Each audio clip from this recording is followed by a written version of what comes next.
ভাই আমরাও কুত্তা, বিশ্বাস করেন ছোটবেলায় বেশি ফেয়ার অ্যান্ড লাভলি মাখছিলাম বইলা কালারটা একটু গোল্ডেন হয়ে গেছে। আমরা তো তোমাগোই ভাই ব্রাদার। মানুষের হাত থেকে ছাড়া পেয়ে গ্রামের পাশের বিলে বসে আছে চিকু আর মিকু। চিকু হালকা হেসে বলল, দোস্ত, মানুষের মনটা কাচের গ্লাসের মতো, একটু কান্না একটু কথা ফট করে গলে যায়।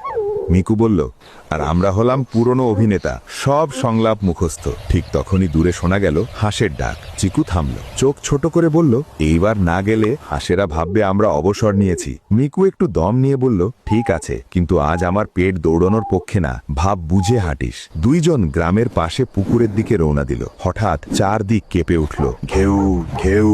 চিকু বলল, ওইটা হাঁস না রে ভাই, ওইটা গ্রামের সিকিউরিটি আপডেট। মিকু কাঁপতে কাঁপতে বলল, বাঁচতে চাইলে দৌড়া।